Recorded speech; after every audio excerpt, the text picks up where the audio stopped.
Let's say you have a friend who doesn't watch much college football. Maybe it's a girlfriend, maybe it's a homie, maybe it's a grandma, and you're going to have them look at the scope of the sport at the end of the 2023 season. They look through the rankings and they see Iowa in there at number 17 and a 10-3 record. They made it to the Big Ten championship game. What's so bad about this team? Maybe they think this team is good, and this is exactly why record and rankings cannot tell the whole story, because we all know, we're all college football fans, this Iowa Hawkeyes team had one of the most baffling 10-win seasons of all time. We know all the memes. They can't score on offense. They can't move the ball, and it seriously needs to be studied because I don't even know what to make of this. Before we get started, make sure to subscribe so you never miss out on another great upload like this. I'm Saturday Shenanigans, and I post 3 college football videos a week, plus YouTube shorts every single day. I'm really putting in that work for you guys. Make sure to subscribe so you join the best family in college football. Let's start at the beginning. Coming into this season, Iowa was ranked at number 25 in the AP preseason poll, and a lot of people thought this was bogus, including myself. This wasn't just because of the fact that there were a lot more deserving teams, which I talked about at the time, but it was because Iowa was a team coming in from an 8-5 2022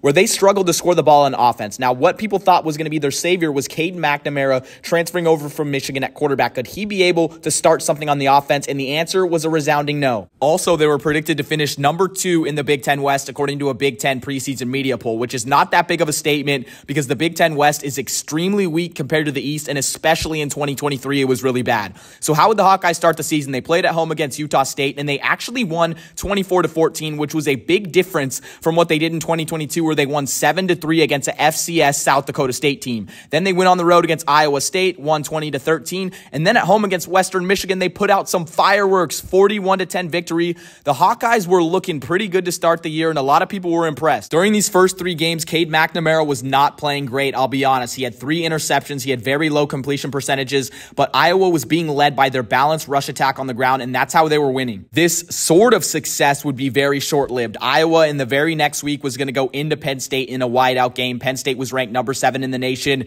and we got exactly what we expected. They lost 31-0. Now, 31-0 seems crazy, but I'm going to read you a few more things. Iowa had 4 first downs the entire game. They averaged 1 first down a quarter. They had 76 total yards. Are you kidding me? 4 turnovers. I'm speechless. Cade McNamara went for a staggering 5 for 14 with 42 yards. What an absolute baller. Now, no disrespect to Penn State. I'm not saying Iowa losing to Penn State was something out of the ordinary, because Penn State, they had an amazing season. 2 losses, and they were only to Ohio State and Michigan. But when you put up those type of numbers, it is very concerning, and they absolutely continued from what we saw. Don't worry, guys. It was bounce-back season for the Hawkeyes. In their next 3 games, they would play against division rivals Michigan State, Purdue, and then at Wisconsin. Now, these teams were 4-8, 4-8, and 5-7. So to say they were playing great competition, no, they absolutely weren't. The Big Ten West was so down this year. They won the games how you would expect when they played great defense. They didn't score much. They held Wisconsin to 6 points and won that game 15-6, but they got the job done. Unfortunately, Iowa would take a huge blow with Cade McNamara going down in the game against Michigan State with a torn ACL, missing the rest of the 2023 season. Fortunately, he will be returning for the Hawkeyes in 2024, and I wish him the best. Deacon Hill took over at the starting spot. I'm going to stop for a second to give my 2 cents. This was one of the worst years that we've ever seen for the Big Ten. They finished with 4 ranked teams. Obviously, you have Michigan, Ohio State, and Penn State. They're all in the East Division. There were 0 ranked teams besides Iowa in the West. The best team in the Big Ten West behind Iowa finished at 7-5. Now, you could say, oh, it's because they're all good and it's parity. They're just beating each other up. Or you could say the Big Ten had a down year. They did have a down year, especially in the West. And that is the only reason why a team like Iowa was able to make it through to the conference title game, which is just unbelievable. Growing up, the Big Ten has always been able to compete with the SEC. It seems like they would have 7, 8 ranked teams. They would be deep from top to bottom in both divisions. You know, you would have Wisconsin in there competing, Iowa, Purdue competing in the West, but not even at all. And you can't even forget Minnesota. They had some good years as well. I'm not forgetting about you Gopher fans.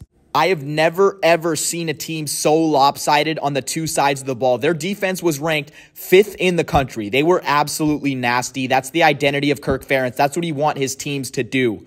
And now their offense. Do you want to guess what they were ranked? 130th in the FBS. Do you want to know how many teams are in the FBS? Because you probably don't know this. I didn't know this either. 130. Yes, they were the worst total offense in college football. They were incompetent. They could not move the ball. I apologize for that little tangent. We have to figure out how they would finish the rest of the season. The next game was against Minnesota, and it was extremely disappointing. Not that they lost 10-12, but the fact of how they lost it. They actually got robbed and should have won this game. Late in the game, Cooper DeJean was returning a punt for Iowa. He returned it for a touchdown that would have put them up 17-12, but the ref called it a fair catch. Even though he didn't call a fair catch at all, it got taken back. This was horrible. So if you think about it, this Iowa team should have not only had 10 wins, but 11 wins. This was a tough loss. Imagine that alternate universe where Iowa could have been 11-1 and in the college football playoff conversation. I'm really sorry, Hawkeye fans, for the way that you guys lost that game, because even watching it now and checking back the tapes, that is just heartbreaking. That was one of the worst calls of all time. Going into November, Iowa was sitting at 6-2. How would they bounce back from that horrible loss against Minnesota? They had a bye week, and then they played at Northwestern, where they won an absolute shootout 10-7. Then they played Rutgers, won that, beat Illinois, and beat Nebraska, all in super low-scoring battles. They really grinded it out, but they got the wins, and they found themselves playing in the Big Ten championship. We already knew what happened last time when Iowa played a top 10 team. They put an absolute goose egg up on the board, and Michigan was favored by 21.5 going in this game. And most people, including myself, weren't even going to tune into the Big Ten championship, because we were obviously tuning into the ACC championship to see if Florida State will lose, because at least that would be a good game.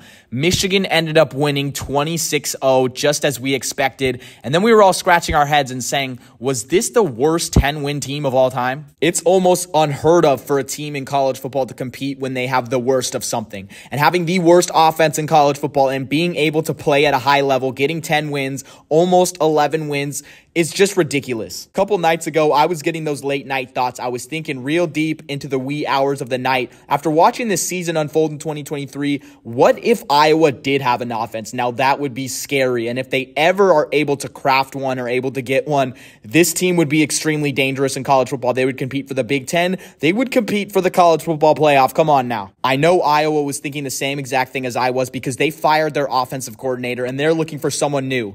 The funny part about this is that the offensive coordinator Brian Ferentz is the son of head coach Kirk Ferentz. I know Thanksgiving was extremely awkward this year when you got fired by dad at the table. Yeah, I know. It was like pass the mashed potatoes. Dad, you fired me. Come on. I know my dad's watching this video right now, and Dad, if you ever fired me from a job, we would have a problem. So now Ferentz has a huge decision he needs to make on who he wants to be the next offensive coordinator for Iowa, especially since the Big Ten's expanding. It's going to be a lot better next year. You're going to have great teams like Oregon and Washington in there. You cannot have this same sort of offense, or else you're going to be left behind. You're not going to be able to compete at the highest level. There's a lot of names floating around. I saw Paul Christ. He was a former coach at Wisconsin. That would be really cool. There's a lot of options he can go with this one. For what Iowa's doing right now to improve their team, they got a couple four-star guys on 2024 National Signing Day. They got a quarterback and a tight end. That's great. Overall, they're ranked number 43 in recruiting class, number 9 in the Big Ten, so nothing special, but they're trying to make steps in the right direction. I'm very excited to see what Iowa could do in the Citrus Bowl against number 21 Tennessee, because if they lose that game and they put up a bad performance like another possible goose egg that they did against Michigan or Penn State,